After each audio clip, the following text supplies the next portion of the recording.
Government IT Mallepally Vijayanagara colony. అయితే AP Telangana విడిపోయినాక మరి తెలంగాణ రాష్ట్రం వచ్చినాక మరి తెలంగాణ ప్రభుత్వం ఉమ్మడి ఆంధ్రప్రదేశ్లో ఉన్న వాళ్ళందరూ అసిస్టెంట్ ట్రైనింగ్ ఆఫీసర్ కొనసాగించమని జీవో ఇచ్చారు. ఆ జీవో తెలంగాణ గవర్నమెంట్ ఇచ్చినటువంటి జీవో మా కాలేజ్ ప్రిన్సిపాల్ ఆయాల 2014-15 ఉన్న ప్రిన్సిపాల్ యశరాజ్ అనే వ్యక్తి, మీరు ఏపీ వాళ్ళు కదా, ఏపీకి వెళ్ళిపోండి, మీరు ఇక్కడ ఉండడానికి లేదు, మీకు ఇక్కడ మీరు రెన్యువల్ చేయమని చెప్పి గవర్నమెంట్ అయితే agreement contract period agreement renewal చేసింది, కేసీఆర్ గవర్నమెంట్ తెలంగాణ గవర్నమెంట్. కానీ ఈ రాజా అనే ప్రిన్సిపాల్ మటుకు మీరు వెళ్ళిపోవాలని చెప్పి ప్రభుత్వ ఉత్తర్వులు ఉల్లంఘించి అగ్రిమెంట్ రెన్యువల్ చేయలేదు. తర్వాత సంవత్సరం తర్వాత జియో ల్యాప్స్ అవుద్దని ఉద్దేశంతో హైకోర్టుకి వెళ్ళాము. హైకోర్టులో వెళితే హైకోర్టుకి ఏమన్నారంటే ఇంటీరియం డైరెక్షన్ ఇచ్చారు. నా మీద నువ్వు కోర్టుకు వెళ్తావా అని చెప్పి కోర్టుకు వెళ్ళని వాళ్ళు ముగ్గురికి జీతాలు ఇచ్చి ఏపీ వాళ్ళకి నా మీద కక్ష కట్టి ఆపిండు. ఇక పై అధికారులకి 10 ఏళ్ల నుంచి 10 జీవోలు వచ్చినాయి 2023 వరకు.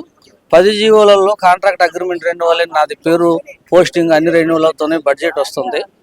నాకు కాంట్రాక్ట్ అగ్రిమెంట్ రెన్యువల్ చేయకుండా మరి 10వ జీవోలో కూడా పర్మనెంట్ అవ్వడం జరిగింది నాతో పాటు ఉన్న ఏపీ వాళ్ళు. మరి అప్పటి నుండి ఇప్పుడు వరకు 10 ఏళ్ల తర్వాత మళ్ళీ కాంగ్రెస్ గవర్నమెంట్ ఎల్బీ స్టేడియంలో రేవంత్ రెడ్డి గారు December 7, 2023 సంవత్సరం ప్రమాణ స్వీకారం చేసినాక ప్రజా దర్బార్ పెట్టాడు.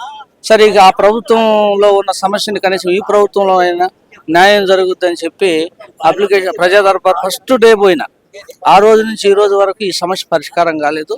దరఖాస్తులు ఎన్నో ఇస్తున్నా.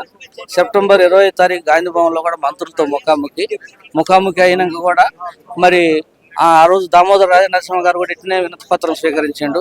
మరి సెప్టెంబర్ 25 అంటే అక్టోబర్ 25కి నెల పైన అయింది, దగ్గర 52 రోజులు అవుతుంది.